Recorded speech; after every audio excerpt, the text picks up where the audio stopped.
Okay, so with that, people can feel free to just come in as much as they want. You can leave at any time too. Don't feel bad. It's fine. I totally understand you've got other things going on. I'm Karina Dupuis. I'm the head of guidance at LCVI, so I'm a guidance counselor at the school. I typically work most with grades 11s and 12s, so I help with the post-secondary planning. But tonight I'm going to kind of take you through all grades, 9 through 5th year, and how to do your course selections and what to look out for.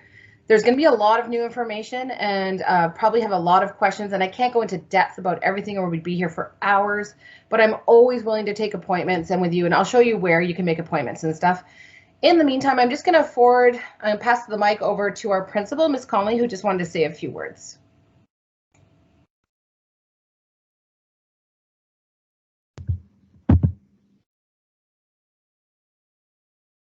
Good evening, everyone. I did just want to pop on and say hi and welcome everyone. As Karina said, my name is Margaret Conley and I am the proud principal of LCVI in Calvin Park. And I was just saying to Karina earlier that during these pandemic times, we don't have the opportunity to have parents and guardians in the school that often, as visitors are so restricted. And I'm noticing that this year being new to LC and Calvin, so it's just great to be here this evening and to be able to connect with you. I just want to quickly acknowledge that these are challenging times, and I know we have some students on here as well as parents, and I know our students are making the best of things right now. You are trying your best, and I know that for most of our students, virtual learning may not be your favorite thing. So just want to acknowledge that and your hard work at this time. I do want to thank Karina Dupuis for making this evening happen. Thanks so much, Karina. I know that you're in great hands here, and I'm sure your questions will be answered. And then, as Karina said, our awesome student services team is available for you to reach out if you have any further questions. And I also just want to shout out to Tanya Moore, who is also here, lead student success teacher, who will be monitoring the chat. So you're in great hands. Once again, just want to welcome everyone, and I will turn things back to Karina. Thanks so much.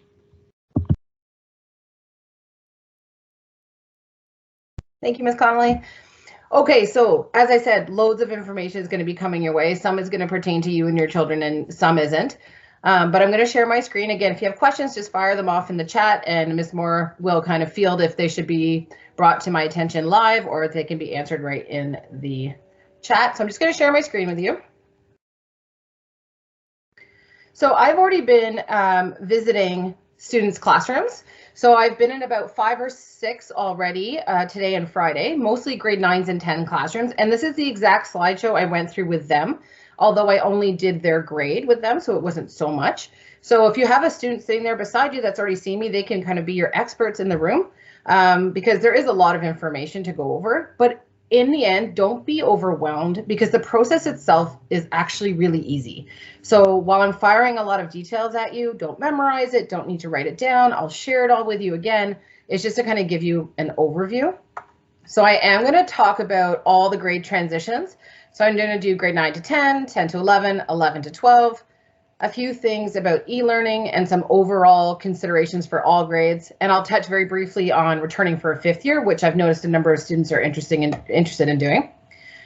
The first thing I know some of you have questions about is what the course codes mean. I want to reassure you that I can't think of a time where a course code like this is going to show up and the description won't. So you don't have to, again, memorize this. This is what they look like. It's the first 5 digits that are really relevant to you and your kids. The first 3 tell you what department or what area, what content area the course is in. So this one would be Canadian Geography. If it's English, it starts with an E. If it's French, it starts with a French.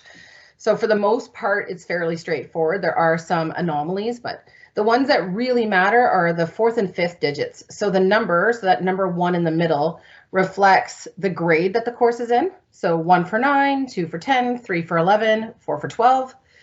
You can certainly sometimes take courses outside of your grade as long as you have what you need to take that course. And then this 5th digit is probably one of the most relevant, and that's the course type. So that would be D for academic, P for applied, L for locally developed, and O for open. And then those switch in grade 11 to 12 to C for college, E for workplace, mixed, which can be for university or college, open, which is for everybody, and U for university. That 6-digit rarely pertains to you. It's kind of a way that schools sort courses, so you typically don't have to worry about that 6-digit at all. So that's just kind of a brief overlook of what that looks like. I'm going to jump right into 9s and 10s. After I do this and give you loads of information, I'm going to actually take you into my blueprint and show you the course selection process. So if you have questions about that, I will get to it for sure. All right, so 9 to 10, the nice thing is it's the easiest one. 9 to 10 is the easiest course selections because you're not new to high school, you're most likely not new to my blueprint, and 5 of the credits you're taking are mandatory. So there's less choice than when you get to 11 and 12. So for compulsory credits, there's always 18 that you need to get a diploma in Ontario. And the one course you need to take all 4 years is your English. So everybody in every grade is going to take an English unless perhaps they're returning for 5th year. So the only thing you have to decide then would be the level. So you're going to be deciding between locally developed, applied, and academic. For those students who are already in our grade 9 academic arts enrichment program or AP prep, they will choose the next stage of that course, which has a different code, but they're all marked in my blueprint and I'll show you that. The second course that grade 10s have to take is history. So in grade 9 it's geography, grade 10 it's history. There is no locally developed curriculum for the history course. So most students who would be taking locally developed courses would choose the applied history. Then we have the academic history. And again, in both the academic, the AP prep and the AAP, there is a course for that as well. Science, we've got all the levels there. So we've got your locally developed, applied, and academic. And then there's these two, which are civics and careers that run as a package. So you notice they're a half credit each. They kind of run together. So in a typical semester, those two courses would be done in one semester. So when you add them, they count as 1 credit together. And they're open level credits. So everyone in the school does the same level of civics and careers. For grade 9s this year, you're the first group who's moving from most likely a de-streamed math into a streamed math. So perhaps your student took a locally developed grade 9, then they would most likely take the locally developed grade 10. But if they took the de-streamed math, they have to make a choice now. So they need to choose if they're going to be going into applied or academic. It's a big decision. It's based on a lot of things, predominantly what plans you might have as a student for after you're done high school, or what doors you want to make sure stay open for when you're done high school, because the university or the academic math can open those doors for university and college and the workplace. The applied math typically will not open university doors, but will open college doors, unless the university programs that you're sure you're interested in don't require math, then it doesn't actually matter. But if you're taking the rest of your courses in the academic stream, most likely you should remain in the math in the academic stream. And then the grade 10s who are in advanced placement, they take an advanced placement math. So that's probably the biggest question for our grade 9s is which math to take in grade 10. And a student brought this up to me in my last session. It's like, well, I don't have math until the end of the year. So how am I going to know how good I am at math? So that's an excellent question. So what I told them to do was guess at this point, and that's okay. So think, okay, well, most likely, what do I think I'm going to be end up taking? What am I taking in my other classes? Am I in all applied in my others? So maybe I'll be applied in math. And then guess at that point. And then come the end of the year, if you take that math and go, you know what, I aced that math. I did extremely well. I'd really like to try the academic. You just let me know and I can change it. So those are pretty much the main concerns for 9 to 10. When you go from grade 10 to 11, that's where kind of everything changes. So I've met with a lot of grade 10 classes because it is very detailed. Everything changes. Your course codes all change. So locally developed courses change to workplace level courses. Applied courses change to college. Academic change to university. And then all of a sudden there are mixed courses, which are good for college and university bound students. So those codes change. Then all of a sudden in So all of a sudden in grade 10 too, your science breaks into 3 sciences if you're in the university pathway. So if you're in the university pathway, you all of a sudden can take biology, chemistry, and or physics. If you're in the college pathway, there's a grade 11 biology and a grade 12 college chemistry. There is no college physics at LCVI. So that's another decision, is which sciences do you need to take. When you get to grade 11 and 2, there's only 2 compulsories now. So you've gone from having most of your timetable prescribed and laid out for you to a lot of choice. You have to take your English, like I said, every year, and then now you just need to take math one more year and you're done that requirement as well for your diploma. So your English, it's noted a little bit different. So everywhere in Limestone, the grade 11 Englishes are the Indigenous Studies and Literature. So the code looks different, but again, it's clearly marked in my blueprint. So as you can see there, the code is marked as NBE, and you can take it at the workplace, college, or university level. And also now all of a sudden grade 10s can take some AP courses, so some advanced placement courses, which are kind of at the first year university level. So they can choose to do AP English in grade 11, which gives you 2 credits, but it lasts all year long in a traditional semestered system. So in a quad system, it would take 2 quads, but in a traditional semester, it runs all year. Students get 2 credits. They get their grade 11 university English, but they also get a grade 12 Aboriginal guidance course, which is a grade 12 mixed course. And that course can be used towards your university applications. So some students like taking that because they can check one of their university courses off and have one that they can use as a buffer too. And then there's the math, which also kind of splits a little bit. So you've got your workplace math, you've got your college math, then you have a mixed math. So it's right in the middle, college, university. From that course, you can take the grade 12 university data management. You can take the grade 12 college math, but you cannot take the grade 12 advanced functions and calculus. For those 2, you have to take the grade 11 university math. And the other thing that students going to grade 11 can do, if they really feel strong at math and they want to give it a go, they can try actually taking our AP stats course, which is mentioned there. Our math teacher is more than happy to take strong grade 10 math students into grade 11 into that stats course. So that's another option. And believe it or not, so there's more for grade 10 to 11, more things change. A lot of students in grade 10 to 11, they want to reach ahead. So they might go, okay, I don't want a really hefty grade 12 where I have to take all these university maths and sciences. So I'm going to try to take some in grade 11. So they might say, okay, I'm going to take my grade 11 chemistry in first semester and my grade 12 chemistry in second semester. And that's what they pick in their course selections. The risk with that is there's a couple things.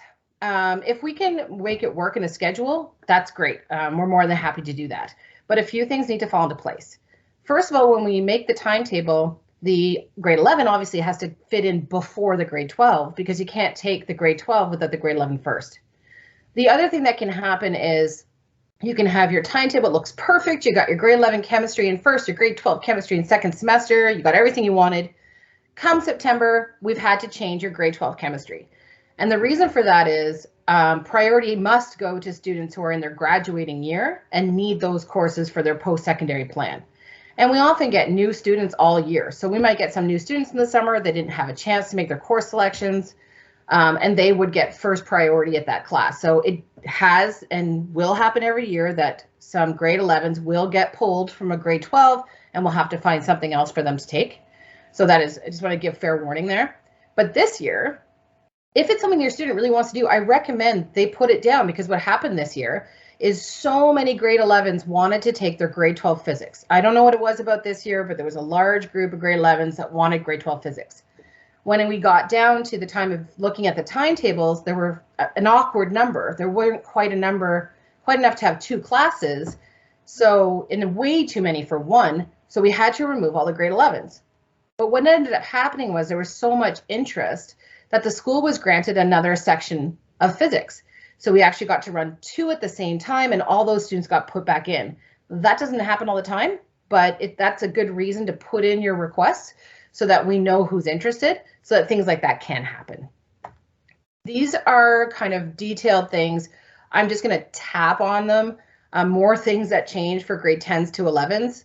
All of a sudden you're eligible to sign up for a specialist high skills major. So it's essentially a red seal on your diploma that says that you've specialized in a skilled trade area. We offer a number of them at LCVI, like arts and culture and hospitality and tourism and construction. So you kind of build your timetable around this specialty and you do a number of certifications and you have to do 2 co-ops. And it can be kind of a nice feather in your cap and also offer a lot of good opportunities. So you can sign up for a specialist high skills major now in grade 11. That being said, just keep in mind that you have to have time somewhere to do 2 co-op periods, which you can definitely do in the summer between grade 10 and 11 or 11 and 12. You can also apply to SHSM sector programs, or they used to be called focus programs. So at LC, we have 4 very popular ones. We have the most in the board. So we have our Studio LC, which is a film production program. We have our Creative Arts, which is a portfolio fine arts program. We have our Cook's Internship, which is a 1 semester in the kitchen program. And then we have our Academy of Hair, or Hair Apprenticeship program, I should call it, sorry, which is a 2-year program. At the back of the school, we have a hair salon. And when students are done there, they get what they need to graduate, but they also are trained hairstylists. Typically, that's one that I reserve for students who are at least in grade 11 and would stay an extra year, because you are making a pretty big decision at that point to say, I want to be a hairstylist, and you might only be 15 years old. And when you do, it's a fantastic opportunity, but you won't be eligible for, say, university or many college programs if you go that route. So you typically wait for that one. But also, you can apply to other schools now for their focus programs or sector programs. There's an emergency response one at LaSalle where you do a lot of kind of paramedic type work. There's the building construction internship program through Ernestown where you actually build a house from the ground up. Like there is a radio station run out of KSS. There's a ton of really cool opportunities. The applications are up now, but I'd like you to make an appointment with me if this is something that you're interested in, just so I can talk to you about what that's going to do to your timetable, what credits you'll get when you're gone, and what happens when you come back. Simply because if you're planning on, say, engineering, where there's a whole ton of prerequisite courses, we won't be able to fit them all perfectly into 1 semester and the focus program into the other. So we'll have to talk maybe summer school or online school for those credits you might miss. Students can also do co-op now. So co-op is earn credits for on-the-job work experience. If you already have a job, you can use that as a paid co-op. Otherwise, you can go through our co-op teacher and find some really cool experiences and earn credits by the number of hours you work. You can also do credits, which are called dual credits, which are where you go to St. Lawrence College and you earn a college credit at the same time as a high school credit. Another fantastic opportunity that I kind of need more time to talk to you about. And then again, you can start choosing your AP courses. So there's grade 11 AP, there's that stats class, there's French. So there's those AP options open to you as well. So that's a lot for grade 10 to 11. So if your student is overwhelmed by the amount of choice, I totally understand. I'll probably be in their classroom to do this again, but they can also come see me. All right. Things then change from a grade 11 to 12 because there's only 1 compulsory credit, and that's English. That's the only credit that you have to do in grade 12 in order to earn your diploma. Of course, there are loads of things you're going to need to do if you want to get into specific college programs or university programs, but overall, you just need that English and a total of 30 credits to graduate. Technically, the literacy course, so that's a course that students would take if they were unsuccessful on the literacy test.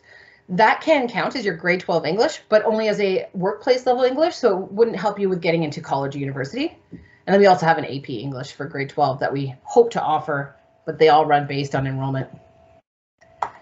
When you get to grade 11 and 12, it becomes way more important to start looking at what am I taking, what do I need? I need to start looking at universities and colleges and really start thinking about what I want to do. So there are lots of AP courses you can start signing up for.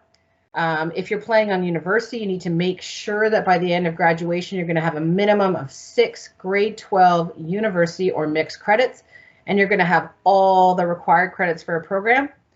And you, of course, want to make sure you're meeting all your grad requirements. That's something that I'm pretty on top of. So if you weren't getting what you needed to graduate, most likely I would have reached out to you. There's also the opportunity to do some more e-learning classes. So some students thrived. I've got 3 in the house right now, and some love it and some never want to look at a computer again. So this is kind of up to your kids. The ministry did say, gosh, I can't even remember when it was. I think it started last year or maybe even the year before, that students were required to have 2 e-learning courses in order to graduate. The consensus among my my kind of the other guidance heads at school and the board seems to be that students who have been through this pandemic have already done far more than 2 online courses. So that kind of checks that box. That being said, some students love it. And you can take courses that we can't offer at LCVI. So in the board, for example, there's grade 11 and 12 accounting, which we never offer at the school. They're also going to offer data management, a challenge and change in society, which is a humanities course, and for you physics. We don't offer the challenge and change. If your student really wants a humanities-based high school diploma, that might be something they're interested in. There are also a huge amount of courses that we can access throughout the province. We don't have first dibs to those, but we do have access to them. So computer science is out there, a lot of humanities courses. If you missed a math or science you're hoping to get, sometimes we can access those. So if e-learning is something that you felt good about and you'd like to try, you're just going to select e-learning as one of your alternates. I'll show you how. And then you'll make an appointment with me a bit later in the school year and we'll see what's available and we'll see what we can sign you up for. Overall, there's a couple of the things that do happen that you might not be aware of. We do have some courses that only run every second year. So if you're in grade 10 or 11, you need to grab those courses while they're there because you might not have another chance. So for example, next year we're going to be offering world issues, but we won't offer it again the next year. Same with navigating the workplace and grade 11 college biology. And then the following year, so it's kind of as a world issues flips with world politics, managing personal resources flips with navigating the workplace, and grade 12 college chemistry flips with the grade 11 college bio. So if you were going into grade 11 and you really want those two college sciences, if you're going to grade 10, I guess, then next year you're going to make sure that you pick the grade 12 college chemistry, even though it feels like, why am I taking a grade 12 class in grade 11? It's the correct one to take.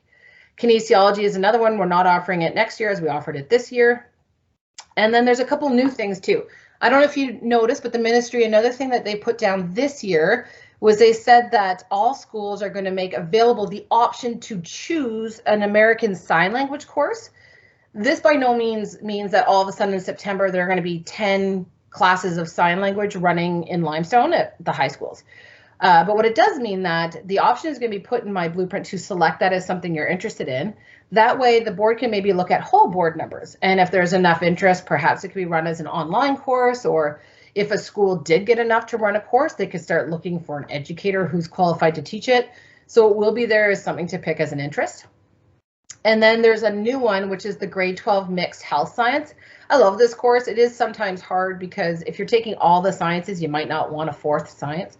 But if you're maybe college level but really like sciences, or you're university level and really like the humanities, this is a great one. It's a health sciences course. It's mixed. It's good for both destinations, so highly recommend it.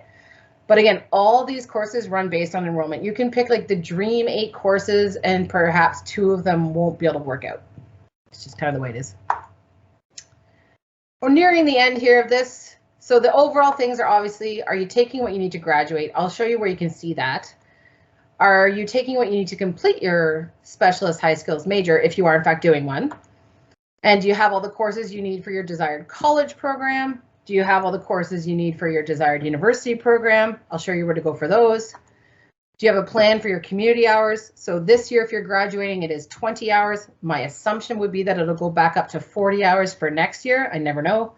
If you are someone who's thinking, you know what, I really want to be eligible for bursaries and scholarships, so some free money for post-secondary, I highly recommend in grade 9, 10 that you are already doing stuff for your community. And sometimes you have to create those opportunities. You're not necessarily going to see a poster that says, you know, volunteer at the hospital, but you can reach out. I know there are students who are working at the inoculation clinics, the vaccine clinics, and they're wiping chairs and they're doing all that stuff. So I highly recommend you kind of seek out some of that. And are you going to meet the literacy requirement? So this year's grade 12s who are graduating, they will not need to meet that requirement. Next year's will. So some students wrote it this year. If you pass the test, it's just checked off and that's good to go. If you were unsuccessful in that test, you can have another opportunity to write it, or you can also take the literacy course to meet that requirement. So those are main things to think about altogether. And then I added this because I've had a number of students wanting to return, and I completely understand. You've had a very bizarre last couple years of high school. You haven't seen a regular semester in years, and some of you want to spend more time here, and I totally understand. So there are a few things. I will show you where to find the form, but there is a 5th year application form that's on the website, and an administrator needs to approve that. So they will meet with you and they'll talk about why are you coming back? What is your academic plan to return? So for example, you need to have an academic reason to return. So there is the emotional reason to stay for sure, but have an academic plan, courses you didn't have time to do and whatnot. Again, keep in mind, just like grade 10s going to grade 11, let's say you already did advanced functions, you want to retake it because you didn't do very well. We can often make that happen, but you will not have first dibs. So first dibs will go to current grade 12s who need the course to graduate. And then if there's space, you can certainly take that. So what I would say, if you want to do a 5th year, you can go ahead and fill out your course selections, but that doesn't mean that you're in. That just means that you've shown us that you want to come back. But that is a good way of letting us know, but I'll show you where the 5th year form is. Last part of this is there's help. So many of your teachers know how to do this very comfortably, so they can help you do this as well. You can certainly make appointments with myself or Miss Reed Gray, again on the website, which I'll show you in just a minute, and I'm happy to meet with you. So if it's parents, you want to meet with me because your student's not so great at relaying information, I've got 3 teenagers in my house. I understand. Feel free to make an appointment with me and we can just talk it through. That's why I do nights like this, because things get lost on the journey home sometimes. So that's it for this slideshow here. So I'm just going to unshare my screen for a brief moment. And I'm just going to open it up to see if Miss Moore has any questions that I should answer at this point.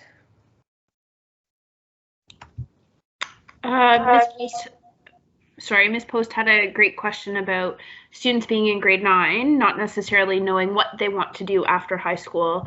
And so when should they sort of have that sense of what they'd like to do post-secondary when they are getting into course selections? What I explained was grade 10 is pretty prescribed, so that's pretty easy.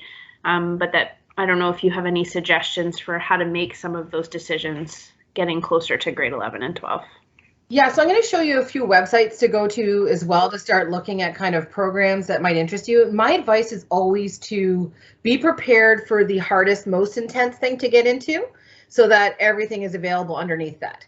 So let's say, again, I use engineering as an example because it has so many requirements. It requires your maths, your Englishes, and your sciences.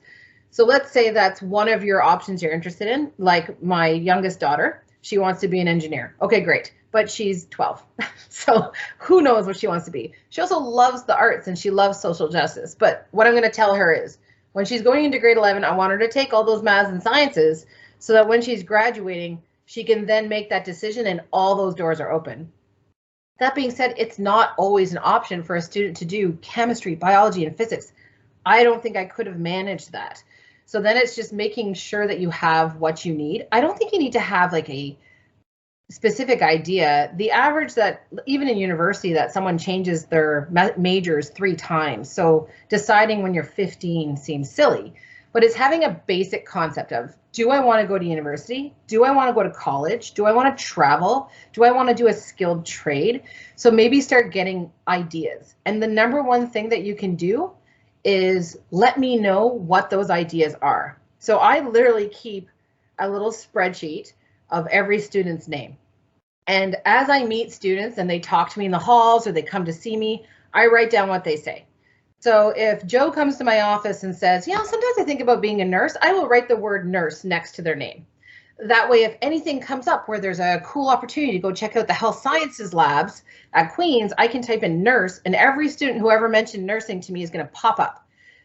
And I can reach out to those students and say, hey, I've got a really cool opportunity.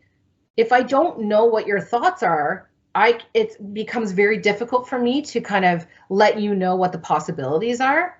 So just talk to us and let us know kind of what your thoughts are. And I probably know more about what careers are out there than the average person, as it's my job. And hopefully my cat doesn't turn off my internet. So come talk to me. So I just saw a question here. So Torrance, I'm wondering if you're Maddie's parents. But can 5th years do their SHSM? Great question. If the student has graduated, no, they can't achieve their SHSM. It has to be something that goes with the diploma. If they're in programs that are kind of related to the SHSM, they sometimes reap the benefits. But no, once you've graduated, you can't earn the SHSM afterwards. SHSM is Specialist High Skills Major.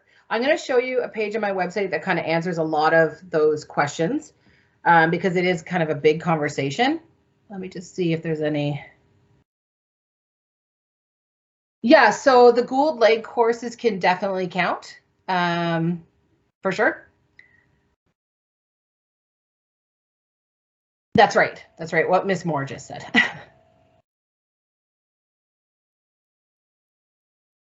Okay, so I'm going to let Miss Moore continue in there, and I'm just going to show you a few things before I flip into the actual My Blueprint process.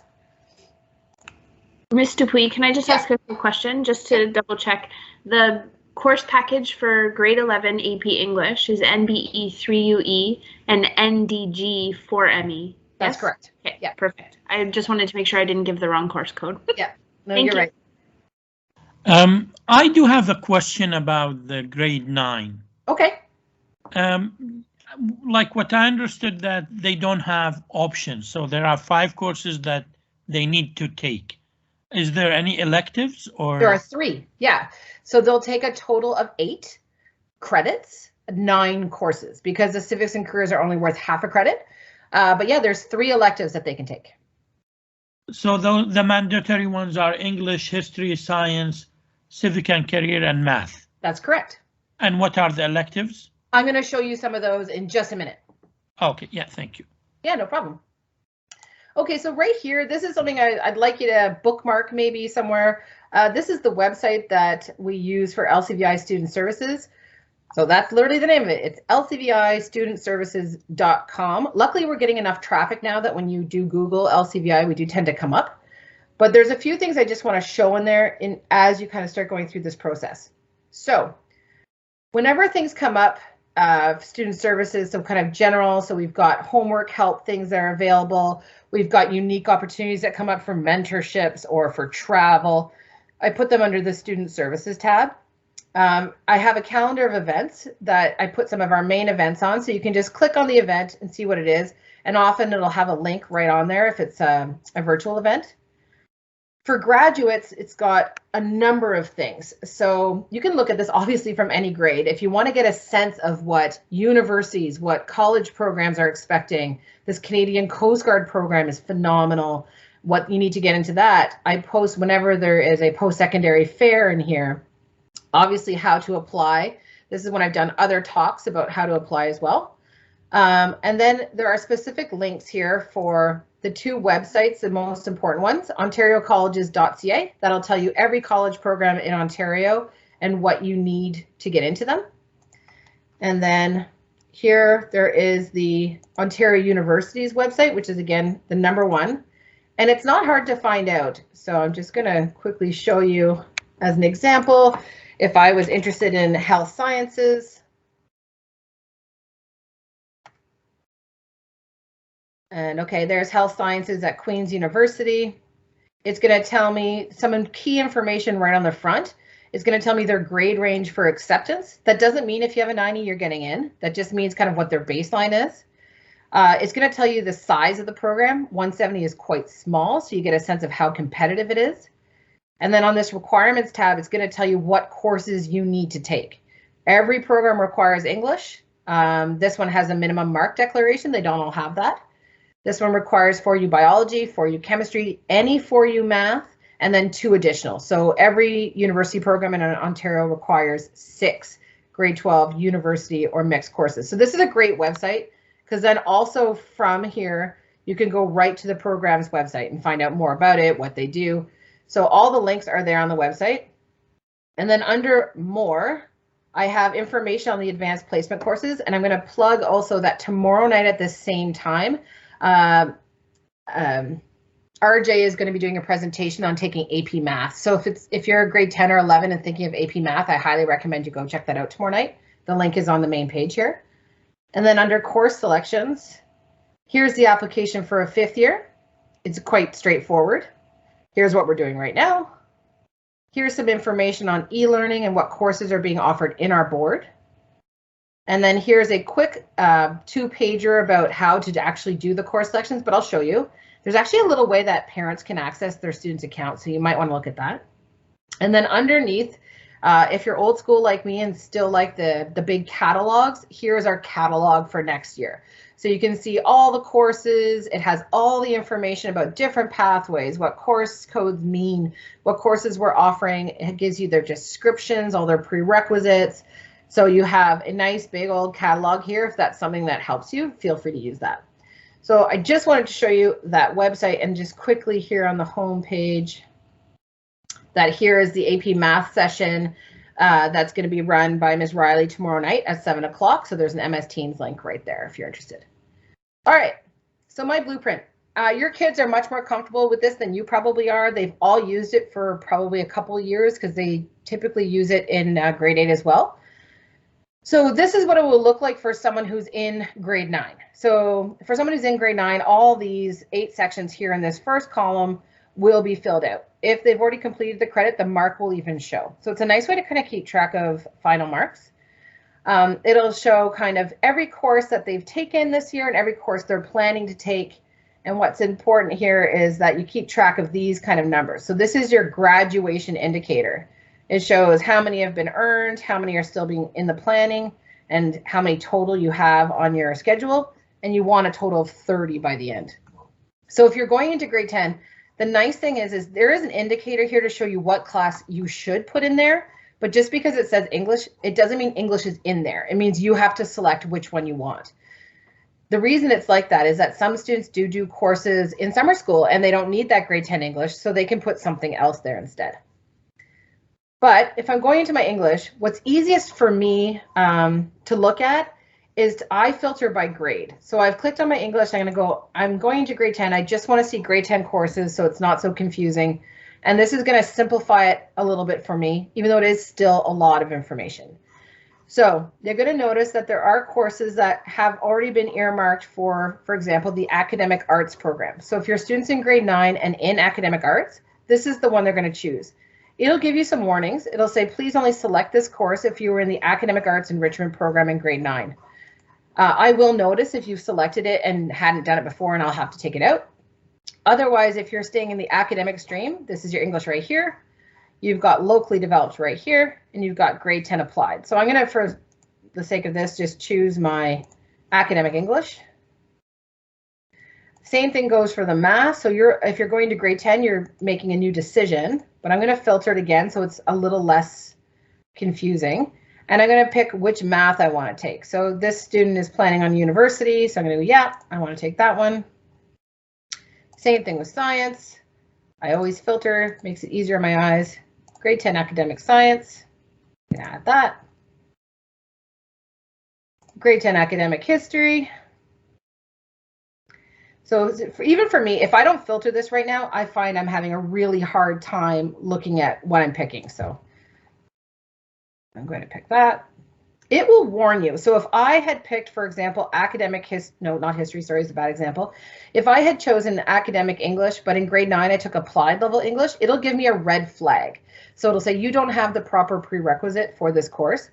But I should make a note that it is not impossible to switch what type of course you're taking, but it may require a meeting with somebody.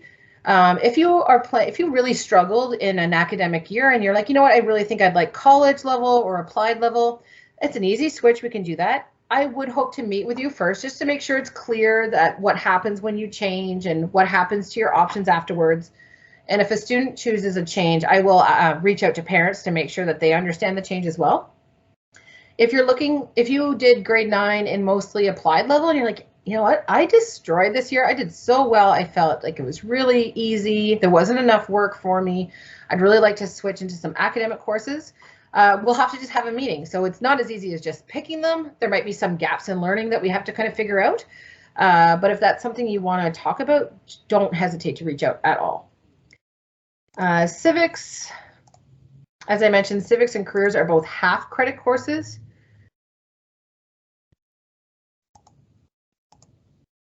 All right, so those are my mandatory courses, and now everything is an elective. One thing I don't love is that it looks like there's only 2, but you can see here that I want to have 16 credits after I'm done grade 10 because you take 8 in grade 9 and 8 in grade 10. So I have 3 more left.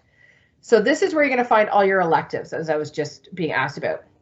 So I can't remember if I filter from here if this works, but it is a little bit daunting if you are really not sure of your area. You're like, I don't even know what's available. You kind of want to click and look around and play around. So luckily this did filter, so that's great. So I picked what grade I was going into and I clicked on the arts where there's a ton of grade 10 options. So for grade 10s, you've got your drama, you've got guitar, you've got repertoire, hopefully. So some of this is based on COVID, obviously. Repertoire is for students with musical experience. It's the band. If you don't have any experience, but you want to try picking up an instrument, go ahead and choose music for beginners. We are hoping to have our vocal courses back, our dance classes back, and then we always have visual arts. For grade 10 in the business studies, we have information in ComTech in business. You can either take this in grade 9 or 10, not both. I believe for grade 10, there aren't many other options. No. You can take your French course as well, if you took French in grade 9. You can also choose to take a Phys Ed course. We have a variety of them. So we have PowerFit, which is more weights-based. We've got Live Fit, which is more kind of fitness cardio. And then we have Healthy Active Living, as we used to call it, gym class. So that's more team sports. And then in our tech is where we have another load of opportunities open up for students in grade 10. So we have construction tech, which is more wood-based. We have tech design, which would consider like, let's say someone asked you to redesign a new phone case and you would figure out how to do that on the computer using graphic design software and whatnot. We have exploring computer tech, which is more of the engineering side. We have culinary arts, which is cooking. We've got our comm tech, which is graphic design, essentially, Photoshop and whatnot. Manufacturing, which is more welding. And then we actually have hairstyling and aesthetics. All of these elective courses are run based on enrollment. So if not enough students do choose a course, then it won't necessarily run. There are a few things that are really nice. So once the student has submitted all their electives that they're interested in, or they think they have,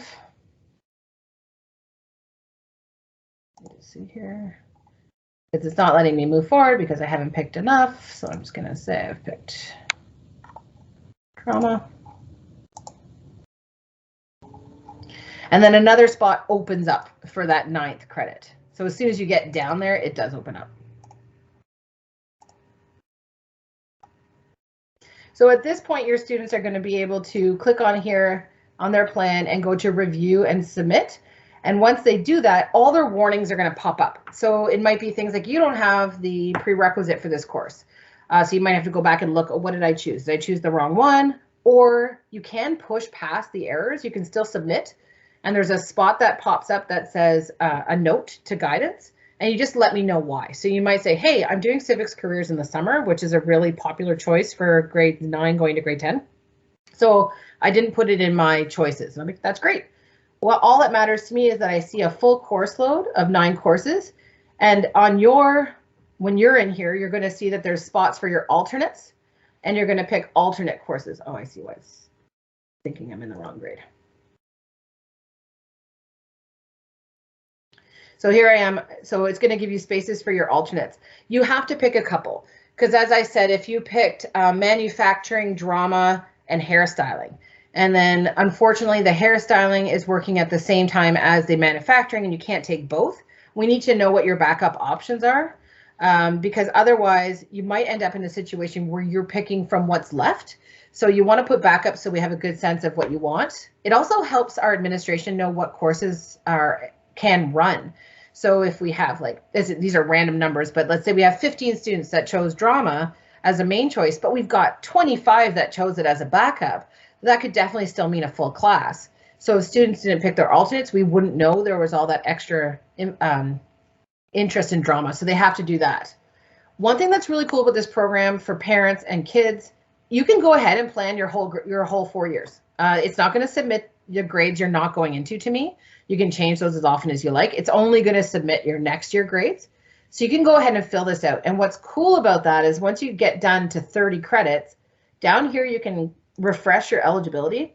And let's say, for example, you got up to the grade 12s and you put in your 6 grade 12 university courses. This is going to change to the thousands. So this is going to be able to show you thousands of opportunities that now open to you when you do, if you're going to do that plan. Then you can fiddle around. So you can, well, what if I don't do any grade 12 math? I'm kind of done with math after grade 11. And then you hit refresh, you take out the math, hit refresh, and that number will get cut down to about half. So it's a nice kind of, you can go check to see, well, maybe I want more options open. How many more courses should I take? and that kind of thing. And then down here, it'll show me if you've done your literacy tests and your community hours. You can just go review. It's going to say here, you haven't added the required amount of alternate courses, so you should add all of those. For the sake, I'm just going to continue. And this is where students leave me notes. So like I said, they might tell me they're doing a course in summer school. I might see a repeated course and they're saying I wasn't successful in that class, I need to do it again, or any kind of information like that. Sometimes they'll even say, I really need my gym in first semester because I'm having surgery in second semester. Little notes like that that just kind of help us when we're building your timetable. So that's where all that is going to take place. So I'm just going to unshare that for a second and just see if there are any questions about that process. I know it's a lot. So I just see a question. I'm going to answer what I see, but if I miss something, Ms. Moore, just let me know. I'm seeing a question. If my marks are not good in any particular subject in grade 10, am I able to retake in summer? There are definitely some courses you can take in summer, but you can only take one because it takes a month and you have to have a certain amount of hours in a course. You can take one course. There are other ways to do things as well, but if you're just in grade 10, your marks in grade 10 aren't super paramount. So if you feel like next year is going to be better, you don't necessarily have to redo a grade 10 course if you pass the course. You can move forward, work on your grade 11 kind of thing. I'm just going to scroll back up here. How can we get? Interrupt for a quick second? Yeah. There's more of a one-on-one personal question from Maddie's dad, just wondering if she put in her 5th year form. So maybe you can. I think I just gave it to her today, but I absolutely know that she's going to do it. I have total faith. And somebody else asked a question about if there's a program for international students, meaning like one of our students going overseas to study, as opposed to students coming to us. Right, so that's a question I've been asked a couple of times. I don't have a really easy answer to that. It's not like, I feel like back in my day, if you had the money, you could sign up for an exchange. You could go, I want to exchange, and that student would come into our school and we would go to Spain and do school there for a little while. Those kind of programs don't exist in that fashion so much, but there are definitely ways to do it. There are companies that run programs. There are some that run programs that give you Canadian credits, so that's the most easy way to do it. They are expensive, is one thing I would say, but there's MEI Academy, for example, so you can go, you basically travel for a while, you earn some Canadian level credits, so you earn like a geography and I believe a language credit and those kind of things. I get students from different countries every year, all throughout the year. So if you went and studied in another country for a year, at a recognized institute and brought me a transcript, I translate it and I figure out what it would kind of equal here in Canada. And then typically we can award you credits for what you did overseas. So sometimes students just do their own plan. They go and they study somewhere, they come back with a transcript and I do what I can. It's easy to transfer grade 9 and 10 credits. It gets a little bit trickier when you get to the grade 11 and 12. I have to really be able to compare what grade 11 biology looks like in Germany versus ours. Does it meet the same curriculum and whatnot? But I would say if you're grade 9 or 10, make an appointment with Miss Reed Gray, because I feel like she knows a lot more about that than I do. But if it's something you want to have a longer conversation with me about, I'm happy to research it with you. One other question that came up a couple of times was about community hours and where people can find more information about community hours. And then one other question was also about when are course selections due? Okay, so course selections aren't due for a long time. So they're due on February 25th. It just seemed like a good chance, since everybody was learning online, to kind of slip into everyone's online classes and talk to them about course selections. So you have lots of time. If you go ahead and submit them early and then go, I wish I had changed that, you just send me an email and I can reopen them for you. It's not a problem. Definitely get them in on time though, because it gets problematic when we don't have accurate numbers for the courses you want. So, but February 25th is fine. Community hours is always a tricky one. Let's say 5 years ago even, I would get notices from the community saying, hey, we're looking for 2 students to come over and do this at our house to help us move, looking for tutors or whatever, and I would post them. During COVID, that's just not happening, which makes sense. But you kind of have to create your own opportunities. I have a grade 9 in my house, and he has been helping the lady next door who's immunocompromised. So he helps with clearing her house and her car. And he just asked if he could do it, and she signs his volunteer form for him. So he's helping her out, and he just kind of made his own opportunity. There are definitely some organizations that take people more often than not, but you have to kind of Google or reach out. I know some care homes are definitely, some are taking volunteers who are vaccinated, and some are not. Martha's Kitchen is a place that tends to look. Tutoring is always one that can help too. If you know a kid who needs help, or you could even reach out if you're in a senior grade, and we might know a grade 9 or 10 who needs assistance and maybe they don't have the funds to pay for a tutor. The main thing with community service is it's non-paid. It's typically not done for a family member. It's been a much looser during COVID because of, obviously we're in a pandemic. So, I think what typically comes across best is when students have sought out or seen something missing in their community and gone to fix it. So I don't have like this bank anymore. I used to have a nice bank of volunteer opportunities, but when I do post them on the website. So right under student services tab, there's a community hours tab there, and I put them up when I get them. I know libraries often take volunteers as well. Yes, the library, I believe, is looking for virtual reading buddies, or they have been anyway in the past. One question about, is there a benefit to have more than 40 hours of co-op? If you can allow, if so, can you allow? Co-op? 40 hours of co-op? It's a question in the chat, so I don't know if that's maybe 40 hours of volunteer, or I think, well, for 110 hours of the co-op maybe? So I'll answer both. So is there a benefit to over 40 community hours? It depends on what your plans are. Obviously, there's a benefit to doing more community service than less. If you are someone who's looking to apply to jobs before you have job experience, that's what you put on a resume, is what you've done for the community. So it's really hard for grade 10s to kind of apply for their first job because they haven't had a job yet. If you've done community service, that is something you can put on. The other thing is, if you're hoping to apply for bursaries and scholarships when you're graduating, you don't want to be trying to meet all those requirements in your last year. It won't be possible. So I had a meeting today with a student who was like, well, I've focused really hard on my academics, but I haven't done anything for my community. And it's just a fact that most scholarships and bursaries applications, they're going to ask you, what community need have you filled? How have you shown leadership? How, what have you done for others? So that's probably one of the large benefits as well. When it comes to co-op, it's based on hours. So traditionally you earn a credit per 110 hours. So if you get up to 220, you could potentially earn 2 credits, and you can earn, I think it's up to 12 co-op credits. They are an open level credit. So while they will work towards your 30 to graduate, they won't necessarily get you into college or university. Just trying to scroll up just a little bit here.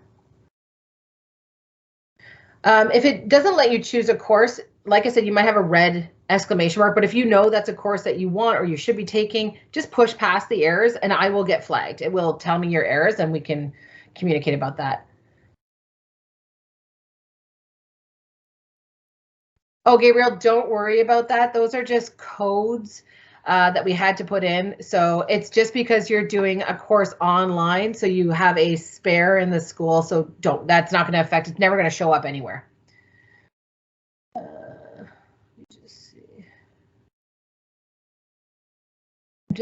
Am I missing anyone here? The code for academic courses is a D, and it is marked, it is written in there in my blueprint. It'll say academic on the course. Oh, the volunteer form, I'll just quickly show you that as well. So it's another thing I've uploaded on here. So right in my website under more, there's a section for forms and miscellaneous. So it's things I didn't know where to put them anywhere else. And here it is. This is your community hours form right here. You can print it off. You can certainly hand in, a lot of students hand in like 20 of them because it's good not to wait till grade 12 to submit those. Because I have students like, I've done about 300 hours, but I don't know where that form is. And then, the supervisor's gone. They don't work there anymore. You can't get in touch with them. So as students are doing them, fill them out, hand them in, get another sheet.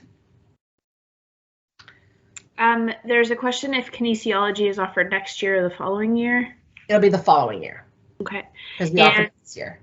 I think you might have answered this. Is more than 40 volunteer hours help you get into university? No. Okay. So your community hours doesn't help you get into school. It can help you get scholarships and bursaries, but it doesn't really impact your application per se. When it comes to permission to do the specific volunteer activity, really no, especially during COVID, you don't need to get permission from us. Let's say in a regular year, if a student came to me and said, hey, can I babysit my brother for community hours? I'm going to say no. So even though it is a service to your community, helping your parents out, typically we try to not have it done through family members, but you don't get questioned very much on the validity of what you've done. The main thing is you can't be paid. Babysitting, I have had students use childcare, but it's typically if it's someone else outside of the family.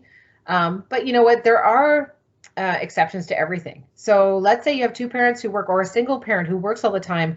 I don't see how you can't argue that you're not doing a service there. So we can talk about that.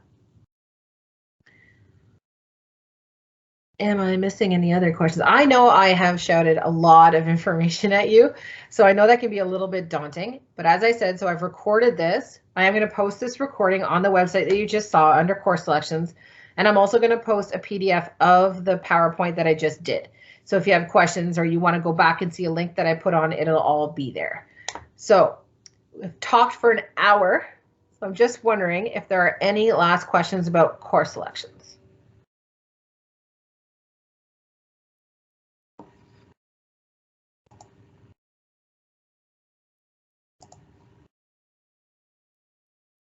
Oh, I didn't show you where to make an appointment. So let's see. I will show you that. So again, on my blueprint, sorry, not on my blueprint, what am I talking about? On my website, on the main page, there's going to be a big button there for appointments. So if you're a parent or a student, you're more than welcome to complete this. As you can see, I'm right here and they're virtual only at this time. The rumor is we're going back on Monday, but I'm never kind of sure about anything till my foot is in the door. So at this point, it's going to say virtual only. So for grade 9 and 10, they traditionally make appointments with Miss Gray. So you would click the name and you'll see what times that she has available. She's available through student services from I think 8:20 to 10:45. And then you put your name, your email. If it's for a meeting with a parent and you want a phone call, just put that in the notes here and we'll be notified of that. If you really just want to meet with me and your students in grade 9 and 10, totally fine. You can choose me, pick an appointment time. If you feel like 20 minutes isn't going to be enough, again, put in the notes or send me an email so I can book off the time slot afterwards, or you can just come back in and pick two. So pick one, come back and pick another. That's totally fine. When you do this, you'll get a Teams link emailed to you right away. And that Teams link I'll be there for you in the meeting and we can chat online. Not a problem. With your kids, I can meet them face to face. Sometimes I have kids in my office and the parent on the phone or on MS Teams, and that's completely fine too.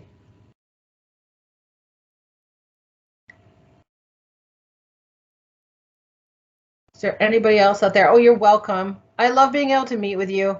I miss parents' nights very much. Thank you very much. You're very welcome. Thank you very much, Karina. I sent you an email. If you could